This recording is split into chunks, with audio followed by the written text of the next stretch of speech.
가격 여섯 번째 시간으로 사람은 무엇으로 사는가라는 주제로 함께 말씀을 나누기를 원합니다. 레프 톨스토이라는 작가가 쓴 사람은 무엇으로 사는가라고 하는 책이 있습니다. 이 책은 이 톨스토이가 7가지의 단편 소설을 이제 한 권의 책으로 만든 건데, 이 책의 처음 단편의 그 제목이 무엇이냐면 사람은 무엇으로 사는가라는 제목입니다. 그 내용을 제가 좀 간단히 설명을 드리면, 가난한 구두수성공인 시몬이라는 사람이 살고 있었는데, 그 사람이 어느 날 길거리에서 밤에 벌거벗은 남자 한 명을 구해주게 되는 거예요.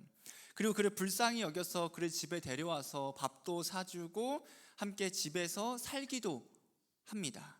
그 벌거벗은 남자 이름은 무엇이냐면 미하엘이라는 사람이었는데, 그는 자신이 왜 그렇게 땅에 쓰러져 있었는지에 대해서 어떻게 이야기하냐면, 내가 하나님께 벌을 받고 있었다라고 이야기합니다.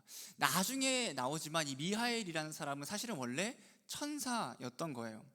그리고 이 미하엘이 시몬과 함께 살면서 어떤 걸 알게 되냐면, 하나님께서 그에게 3가지를 말씀하시는데 그 하나님이 말씀하신 질문 3가지를 깨닫게 되는 그런 내용을 쭉 이야기해주고 있습니다. 이 미하엘은 원래 천사였는데 하나님께 벌을 받았거든요. 왜 벌을 받게 되냐면 하나님의 명령을 지키지 않아서 벌을 받게 됩니다. 하나님께서 어느 날 이 미하엘에게 명령하시는 거예요. 저 지상에 내려가서 한 여인의 영혼을 데리고 와라, 이끌고 와라 라고 말씀하시는 거죠. 미하엘이 그녀에게 갔는데 그녀는 지금 2명의 쌍둥이를 출산한 상태였고 곧 죽게 될 그럴 상태였습니다. 그래서 미하엘이 이 여인의 영혼을 데려가려고 했는데 이 여인이 가족이 없던 거예요. 남편은 이미 이전에 죽었고 뭐 친척이든 할아버지든 할머니든 남아있는 사람이 없었던 거죠. 그래서 이 미하엘이 그녀를 데려가려고 할 때 그녀가 미하엘을 보게 돼요, 죽기 전에. 그러면서 미하엘에게 어떻게 부탁하냐면, 제발 천사님 저를 데려가 주지 말아주세요. 왜 그러냐면 저를 데려가면 이 2명의 아이는 죽게 될 겁니다. 아무도 이 아이를 돌볼 수가 없습니다 라고 이야기를 해서 이 미하엘이 그녀의 영혼을 하나님께 데려가지 못하고 다시 갑니다. 하나님께서 다시 한 번 더 이 천사에게 명령을 하는데, 다시 가서 그 여인의 영혼을 데리고 오라라고 명령하시면서 3가지를 너가 깨닫게 될 것이다. 사람 마음에 무엇이 있는가? 사람에게 허락되지 않은 것은 무엇인가? 사람은 무엇으로 사는가? 이 3가지 질문에 대한 대답을 너가 그 여인의 영혼을 데려오면 알 수 있을 거다라고 이야기하셔서, 그 미하엘이 이 여인의 영혼을 데리고 하나님께 가는 도중에 강풍이 불게 돼서 이 여인의 영혼 하나님께 가는데, 이 미하엘은 날개가 꺾여서 땅에 떨어지고 인간으로서의 삶을 살게 되었다라는 겁니다. 이 미하엘은 이 땅에서 살아가게 되면서 그 가난한 구두수성공인 그 시몬과 함께 살게 되는데, 이 시몬을 처음 만났을 때에 자기를 구해주는 모습을 보고 그 시몬을 통해서 하나님의 얼굴을 보게 됐다고 이야기합니다. 그래서 시몬과 함께 살아가면서 그 시몬의 기술을 같이 이제 배워가지고 그도 구두수성공으로 살아가게 되는데, 이 시몬의 집에 갔을 때 처음에 자기가 굶어 죽고 너무 추울 그때에 그 시몬의 아내가 처음엔 이 미하엘을 싫어하는데 나중에는 그래도 저녁밥을 차려줘요, 되게 맛있게. 근데 그때 이 미하엘이 사람의 마음에는 무엇이 있는가라는 그 첫 번째 질문에 대한 대답을 찾게 되는데, 어떤 거냐면 사람의 마음에 있는 것은 바로 사랑이구나라는 것을 깨닫게 됩니다. 그가 시몬과 함께 구두수성공의 일을 하면서 한 번은 어느 날 부자인 사람이 그 가게에 찾아온 거예요. 그래서 약간 근데 좀 표독한 사람이었습니다. 그 부자가 이런 말을 하는 거예요. 1년 내내 구두를 신는데 절대로 해지지 않는, 망가지지 않는 구두를 만들어라고 명령하고, 그 가운데 미하엘이 그 구두를 만들기로 했는데, 그 미하엘이 무엇을 보게 되냐면 그 부자 뒤에 있는 죽음의 천사를 보게 됩니다. 자기의 친구인 죽음의 천사를 보게 되고, 실제로 그 부자는 그 구두를 주문하고 집으로 가는 길에 죽게 된다라는 거죠. 그래서 미하엘은 2번째 질문에 대한 대답을 깨닫게 됩니다. 사람에게 허락되지 않은 것은 무엇인가라는 질문에 대해서 사람은 자신에게 진정 무엇이 필요한지에 대한 지혜가 없다라는 것을 깨닫게 됩니다. 마지막으로 또 시간이 흐르게 돼서 이 미하엘이 누구를 만나게 되냐면, 자기가 처음에 구해줬던 그 쌍둥이 2명의 아이를 만나게 되는데, 죽을 것만 같던 그 쌍둥이 아이들이 살아있는 거예요. 어떻게 살아있냐면 그 여인의 이웃이 그 아이들을 이렇게 잘 걷어줘서 잘 자라고 있었고 그 미하엘은 그때 세 번째 질문에 대한 대답을 찾게 됩니다. 사람은 무엇으로 사는가? 이에 대한 대답은 모든 사람은 자신을 살피는 마음에 의해 살아가는 것이 아니라 사랑으로서 살아가는 것이다라고 깨닫게 되었다. 이런 내용이 있습니다. 이 책에서 톨스토이가 이야기하고자 하던 건 어떤 거냐면 사람은 무엇으로 사는가? 사람은 서로 간의 사랑으로, 서로 사랑함으로 살아간다라고 이야기하고 있다라는 거죠. 그럼 우리는 세상을 살아가면서 무엇으로 여러분은 살아가고 있습니까? 무엇이 여러분의 삶을 이끌며 또한 살아갈 수 있게 하냐 하는 거죠. 오늘 톨스토이가 이야기해주고 있는 것은 세상은 사랑으로 살아가게 된다고 이야기하고 이 사랑은 물론 매우 중요한 겁니다. 우리는 사랑해야 되고 예수님께서 분명히 우리가 하나님을 사랑하고 예수님을 이웃을 사랑해야 한다라고 말씀해주고 계신 거죠. 근데 한 번 더 생각해 봐야 할 것이 과연 사랑하는 것 자체가 우리의 삶의 근본적인 해결이 될 수 있는가, 해답이 될 수 있는가 하는 겁니다. 우리가 살아가는 데는 사랑은 필요하지만 이 사랑 자체가 우리에게 생명을 주지는 않는 것 같아요. 우리가 죽고 사는 것, 우리가 살아갈 수 있게 하는 그 근본적이고 본질적인 것이 존재하는데 바로 오늘 말씀에서 사람은 무엇으로 살아가는가, 우리는 어떻게 살 수 있는가를 이야기해주고 있습니다. 우리가 저번 주 말씀을 조금 살펴보면 저번 주 말씀에서 바울이 이 베드로를 책망하는 장면이 나왔죠.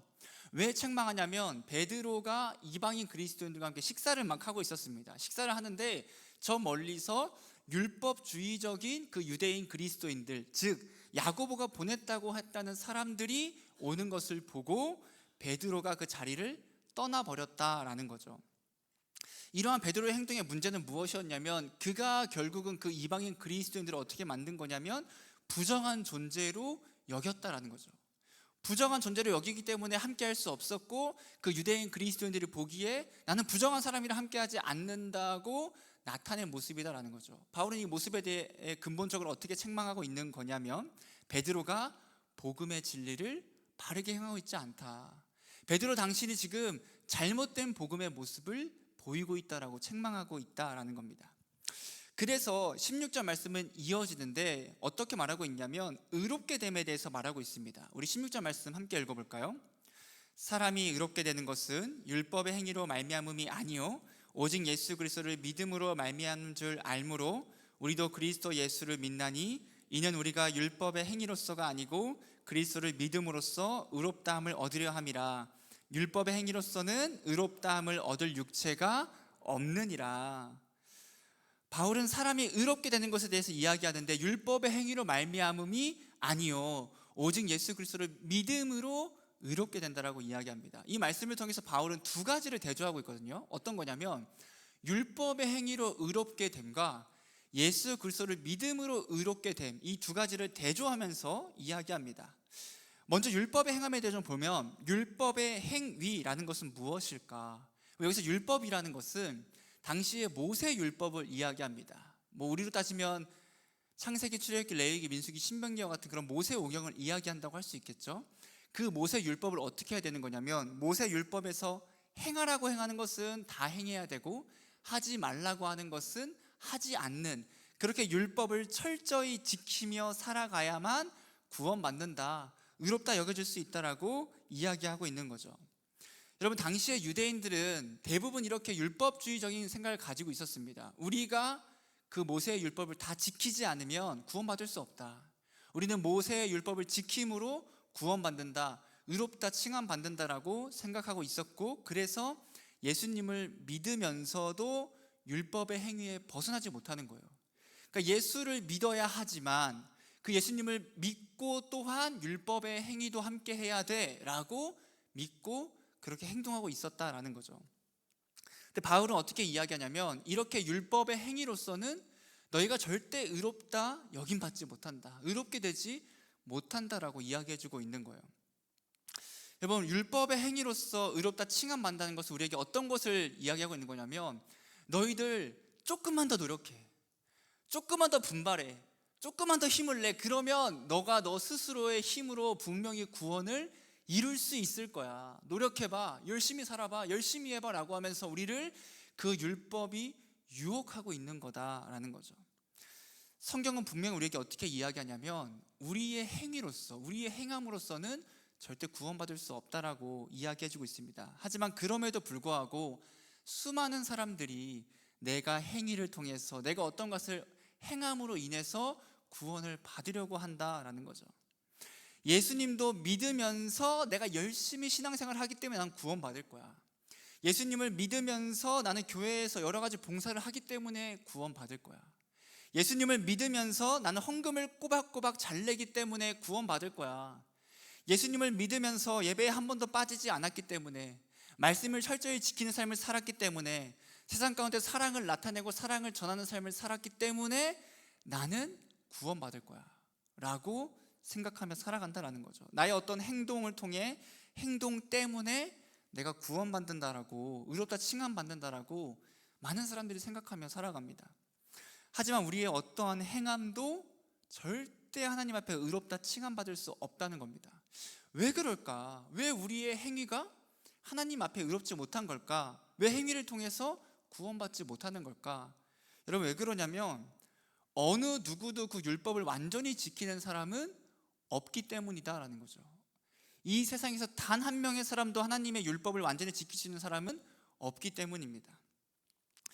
여러분, 당장 10계명만 볼까요? 10계명. 여러분 10계명 다 알고 있죠? 모르고 있죠, 사실? 자, 10계명. 1계명 뭐죠? 1계명 뭐죠? 이렇게 하라 그러면 잘 안 하니까 제가 던져줄게요. 1계명, 나 외에 하나님 외에, 제가 아니죠. 하나님 외에 다른 신을 섬기지 말라라고 말씀하십니다. 여러분, 이 말씀은 어떤 거냐면 하나님께만 순종하고 하나님만 사랑하고 오직 하나님만 신뢰하는 온전한 순종을 하나님은 우리에게 말씀하신다라는 거죠. 여러분, 생각해 봅시다. 여러분은 하나님을 가장 사랑하고 하나님께만 순종하며 나아가고 있습니까? 하나님을 위해 여러분 돈을 포기할 수 있습니까? 하나님을 위해 여러분들의 인맥 포기할 수 있습니까? 하나님을 위해 여러분 주일에 영원토록 여행 안 가고 살아갈 수 있습니까? 여러분, 한번 생각해 보는 거예요. 여러분이 너무너무 원하는 취업의 자리가 있어요. 근데 취업이 되는데 이거 어떤 곳이냐면 연봉도 높아, 심지어 워라밸도 잘 지켜주고, 복지 거의 구글급. 구글 요즘 안 졌나? 복지 너무 좋아. 사람들이 막 부러워해요. 와, 너 어떻게 그런 회사에서 오퍼가 와, 들어갈 수 있어라고 부러워하는 그곳인데, 딱 유일하게 한 가지 걸리는 게 있다면 그곳에 가면 절대로 주일에 예배 드릴 수 없다라는 겁니다. 내가 뭔가 신앙생활을 하기에 걸림돌이 되는 그러한 한 가지 외에는 다 너무 좋은 거예요. 그럼 여러분은 하나님을 온전히 예배하는 삶을 살기 위해서 그 좋은 회사, 그 좋은 직장을 포기하고 내려놓을 수 있냐 하는 겁니다. 여러분, 제 4계명은 이렇습니다. 안식일을 거룩히 지켜라. 우리는 안식일을 지키지 않죠. 안식일은 토요일이니까. 우리는 예수님이 부활하신 주일을, 이 주일을 지키며 살아가는 건데, 그 안식일을 거룩히 지키라는 그 정신은 우리가 그대로 가져오거든요. 오늘 이제 세례 입교 학습을 이제 3부에 받았는데, 그 세례 문답서에 이런 질문이 있습니다. 한번 보여주시겠어요? 주일에 금할 일과 힘써야 할 일은 무엇입니까? 일상적인 세검이나 상거래 일, 세속적인 쾌락이나 세상의 염려와 속된 말은 삼가고, 예배와 전도, 성경 연구와 기도, 환자 위문 등 생명을 살리는 일과 신앙서적 읽기 등은 힘써야 할 겁니다. 이게 이제 거룩한 그 주의를 지키는 거라고 이야기하는 거거든요. 여러분, 이러한 삶 살아가고 있습니까? 예배와 전도, 성경 연구 성경 연구는 좀 그런 것 같고, 신앙 서적 읽으면서 생명을 구하기 위한 삶을 살아가십니까? 세상 염려와 속된 말을 하지 않으며 거룩히 지키기 위해 살아가십니까? 여러분, 못한다는 거죠. 그 외에도 십계명은 이런 걸 얘기하죠. 부모를 공경하라. 공경하십니까? 부모님 공경하며 부모님과 싸우지 않고 어머니 말이 맞습니다라고 여러분 그렇게 살아가십니까? 오늘 아침에도 혹시 싸우고 오신 거 아닙니까? 또 어떤 것이 있죠? 살인하지 말라, 간음하지 말라, 거짓말하지 말라, 도둑질하지 말라, 내 이웃의 것을 탐내지 말라라는 십계명이 있는데, 일단 이 십계명 안에서부터 우리는 지키지 못하는 삶을 살아갑니다. 이렇게 외형적인 것만 있을까요? 시기하지 말고, 질투하지 말고, 분노하지 말고, 미워하지 말고, 비난하지 말고, 정죄하지 않는 것도 포함이 됩니다. 여러분, 하나님의 말씀을 우리는 일부는 지킬 수 있을 겁니다. 살인하지 말라. 나 살인 안 해. 그 정도 안 할 수 있어. 그런데 거짓말은 하죠. 마음 가운데 비난, 시기, 질투, 분노는 가득하고 부모를 공경하라고 했는데 사실은 가장 많이 싸우는 사람은 우리의 부모님일 때가 많이 있습니다. 예수님을 제외하고는 율법을 온전히 지킨 사람은 단 한 명도 있을 수 없다라는 겁니다. 그렇기 때문에 바울은 어떻게 이야기하고 있는 거냐면, 너희가 율법으로 말미암아 의롭다 칭함받을 수 없다. 오직 예수 그리스도를 믿음으로 말미암아 의롭다 칭함받을 수 있다라고 이야기합니다. 이게 이제 의롭다 칭함받는다, 칭의라고 하는데, 이게 그 유명한 이제 이신칭의 교리가 되는 겁니다. 이신칭이란 이신, 믿음으로 말미암아 칭의, 의롭다 칭함받는다라는 의미인데, 이 의롭다 칭함받는다는 칭의를 좀 여러분 어렵겠지만 제가 좀 설명을 해주면, 칭의라는 것은 내 자체가 의롭게 되는 것이 아닙니다. 말 그대로 의롭다고 칭함받는 것, 의롭다고 여김받는 것이 칭의거든요. 이게 왜 중요하냐면, 우리가 예수님을 믿은 후에 죄를 지으면 안 되지만 죄를 짓는 삶을 살아가죠. 계속해서 죄를 지으며 살아갑니다. 그럼에도 불구하고 하나님께서 우리를 어떻게 보시냐면, 너는 죄인이 아니라 내가 의인이라고 여겨줄게, 너를 의인이라고 칭해줄게 라고 하는 것이 칭의입니다. 그게 어떻게 가능한가? 예수님께서 이 세상에 오셨죠. 그리고 이 땅에 살아가십니다. 살아가시면서 어떻게 하냐면 하나님의 말씀과 하나님의 뜻을 온전히 순종하시고, 그게 예수 그리스도의 의로움이 되시거든요. 칭의라는 건 어떤 거냐면, 그 예수 그리스도의 의로움이 나에게 전가되었다라고 하는데, 이 전가라는 말이 어려워서 제가 고민을 많이 했습니다. 어떻게 설명할까? 약간 이런 거랑 좀 비슷하지 않을까? 쉽게 말하면 예수 그리스도의 그 의로움이 컨트롤 C에서 나에게 컨트롤 V 되는 복붙되는 느낌, 예수님의 의로움인데 나의 의로움으로 이렇게 붙여넣게 되는, 삼아주시는, 그게 나중에 2단으로 되는 거 아니겠지? 그게 일명 칭의를 정말 쉽게 설명하면 그런 겁니다. 하지만 올바른 설명은 예수 그리스도의 의가 우리에게 전가되는 것, 이렇게 그대로 옮겨지는 것이 칭의라는 거죠. 그래서 하나님께서는 우리의 의로움이 아니라 예수 그리스도의 의로움을 보시는 거예요. 여러분들에게 있는 그 예수님의 의로움을 보시고, 내가 너를 의롭다 칭해줄게, 의롭다 여겨줄게, 더 이상 너를 죄인이라고 정죄하지 않을게. 그래서 우리가 죄를 지음에도 불구하고 하나님께서는 의롭다 여겨주신다라고 성경에서 분명히 이야기하고 있다라는 겁니다. 여러분, 이게 왜 중요하냐면, 우리는 여전히 죄를 지으면 살아가요. 죄를 안 지을 수가 없습니다. 이 땅에서는 우리가 분명히 하나님을 믿음에도 불구하고. 그런데 하나님께서는 그 예수 그리스도의 의로 인해서 우리를 죄인으로 정죄하지 않으시고 우리를 의롭다 여겨주시는 겁니다. 의롭다 칭해 주신다라는 거죠. 그렇게 우리를 죄에서 구원하시고 자유하게 하시고 영원토록 주님과 함께 하시는 그 은혜를 주신다라는 겁니다. 우리가 이 땅에서 저지르는 모든 죄들을 본다면 여러분, 절대 행위로서 구원받을 수 없어요. 여러분들이 얼만큼 세상에서 의롭게 살아가는지 모르겠지만 저를 포함해서 우리는 절대 하나님 말씀을 온전히 지키며 살아갈 수가 없습니다. 그렇기 때문에 우리는 의로울 수 없고 오직 하나님의 은혜와 사랑으로 구원받을 수 있다는 거죠. 여러분들, 갈라디아 교회 안에는 바울의 복음을 비판하는 사람들이 있었죠. 비난하고 잘못되었다라고 하는 사람들. 그런 사람들이 이런 반론이 생길 수 있는데 17절 말씀에서 이렇게 이야기합니다. 만일 우리가 그리스도 안에서 의롭게 되려 하다가 죄인으로 드러나면 그리스도께서 죄를 짓게 하는 자냐? 결코 그럴 수 없느니라. 그럼 이런 의미예요.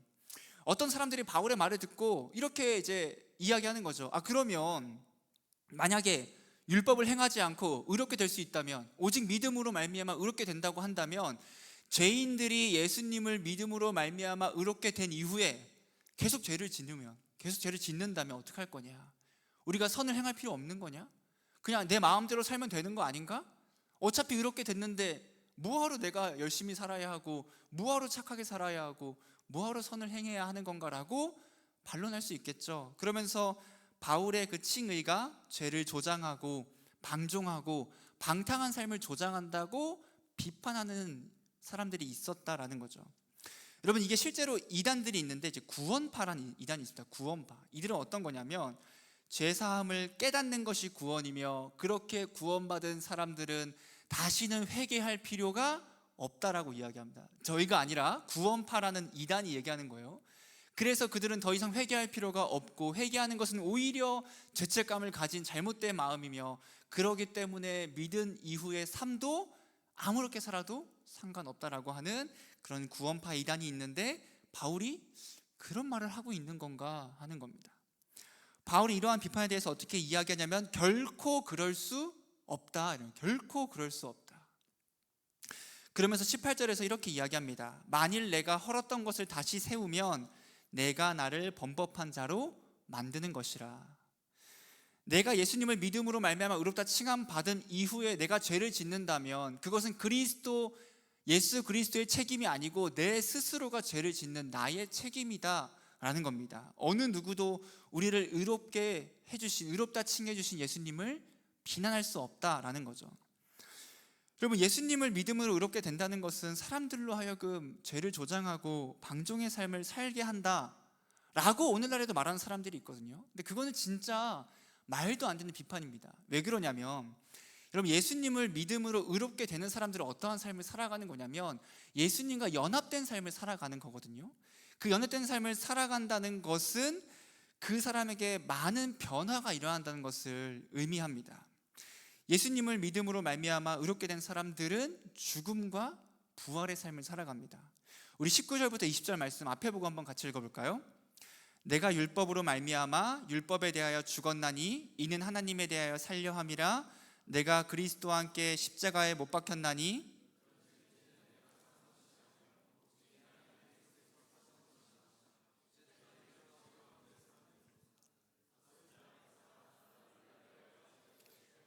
하나님의 아들을 믿는 믿음 안에서 사는 것이라. 바울은 예수님 믿기 전에 어떻게 삶을 살았다 그러냐면 내가 율법에 매여 살았다는 거예요. 즉 율법으로 삶을 살았는데 예수님을 믿는 이후에 난 율법에 대하여 죽었다.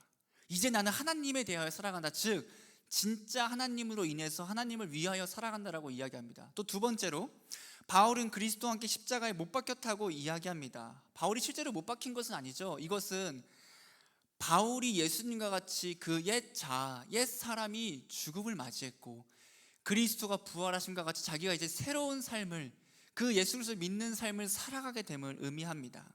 로마서 6장 6절에서 자세히 말해주는데 우리가 알거니와 우리의 옛 사람이 예수와 함께 십자가에 못 박힌 것은 죄의 몸이 죽어 다시는 우리가 죄에게 종노릇하지 아니하려 함이니 라고 이야기하는 거죠.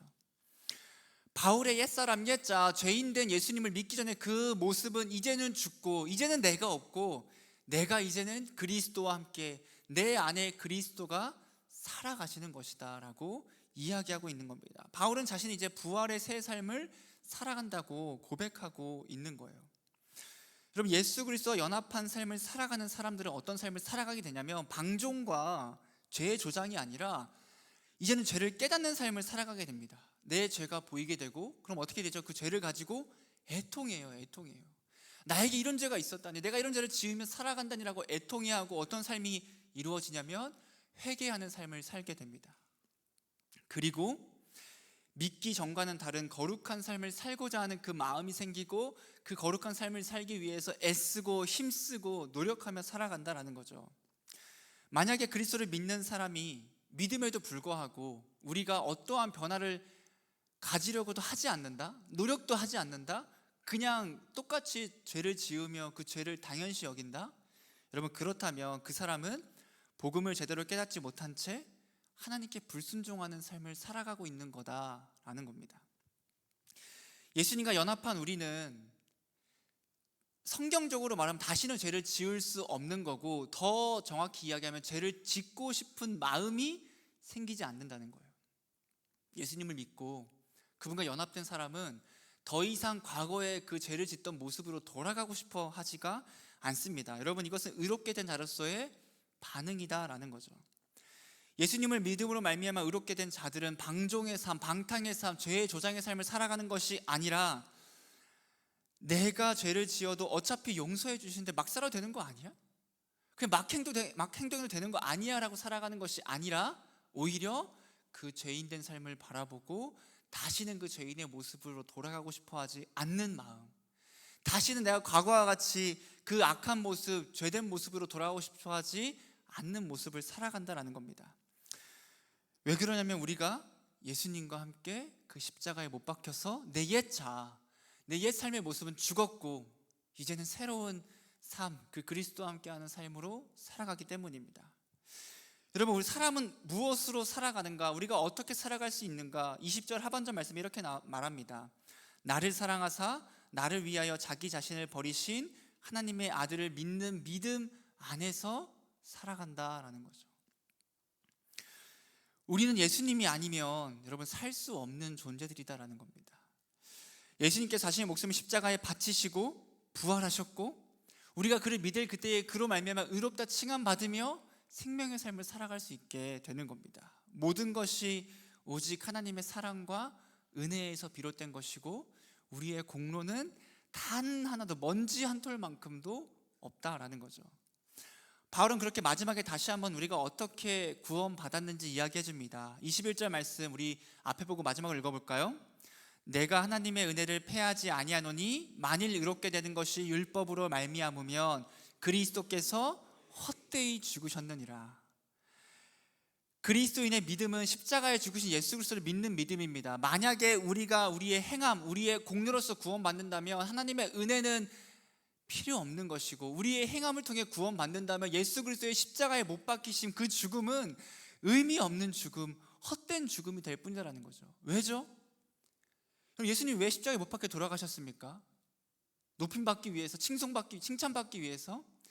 아닙니다. 우리를 구원하시기 위해서, 죄에서 자유하게 하기 위해서, 자신의 자녀들을, 자신의 백성들을 구원하시기 위해서 십자가에 못 박히셨다라는 거죠. 그런데 만약에 우리가 어떤 율법을 통해서 구원받는다라고 하면은 이런 게 되는 거예요. 선택하게 되는 거죠. 너 어떻게 구원받을래? 율법을 행함을 통해서 구원받을래? 아니면 예수님을 믿음으로 구원받을래? 둘 중에 하나 선택해. 아무거나 너가 원하고 싶은 것, 너가 더 좋은 것, 네가 바라는 것 선택해. 그러면 이런 말도 안 되는 모습이 된다라는 겁니다. 예수님이 십자가에 못 박혀 죽으신 이유는 우리를 구원하시기 위해서고 우리가 해야 할 것은 오직 그분을 믿고 회개하는 삶을 살아가는 것, 그렇게 거룩한 삶을 살아가는 것만이 우리가 나타내야 될 모습이다라는 겁니다. 여러분, 우리는 바로 저번 주에 나누었던 그 복음의 삶을 이 땅에서 그러기 때문에 살아가야 한다라는 거죠. 행함이 없는 믿음은 죽은 믿음이라고 성경은 분명히 이야기하고 있습니다. 예수님을 믿음으로 말미암아 의롭게 되었다면 방탕한 삶, 방종의 삶을 살아가는 것이 아니라 이제는 그 복음의 삶을 살아갈 수밖에 없는 것, 살아가야 한다라는 겁니다. 여러분, 칭이라는 것은 우리에게 제약이 아니고 그냥 교리가 아니고 우리에게 진짜 너무나도 큰 은혜인 게 무엇이냐면 우리는 이 땅을 살아가면서 절대 행위로 구원받을 수 없는 존재들입니다. 여러분, 우리가 아무리 노력해도, 여러분 예배 100년 동안 드려도, 새벽 예배 다 나오시고 수요 예배 나오고 금요 예배 나오고 주일 예배 다 나와도, 헌금 꼬박꼬박 맨날 해도, 세상 가운데 수많은 봉사하고 착한 일을 하고 살아도 그게 구원의 진리가 되지 않는다라는 겁니다. 믿음이 없으면, 예수님을 향한 믿음이 없으면 여러분 구원은 절대 이루어지지 않는다는 거죠. 첫째는 믿음입니다. 믿고 뭐가 함께 해야 하죠? 그에 따른 행함이 나타날 수밖에 없음을 성경은 이야기해주고 있다는 거죠. 여러분, 사람은 어떻게 살아갑니까? 사람은 무엇으로 살아갑니까? 돈으로 살아갑니까? 명예로 살아갑니까? 권력으로 살아갑니까? 좋은 직장으로 살아갑니까? 아닙니다. 사람은 예수로 살아갑니다. 우리의 삶은 예수 그리스도로 살 수 있고 그분이 우리를 살려주셨고 그분만이 우리의 생명이 되십니다. 오직 영원토록 그 예수 그리스도로 살아가는 우리 청년들이 되기를 주님의 이름으로 축복합니다. 함께 찬양하며 나아가길 원합니다.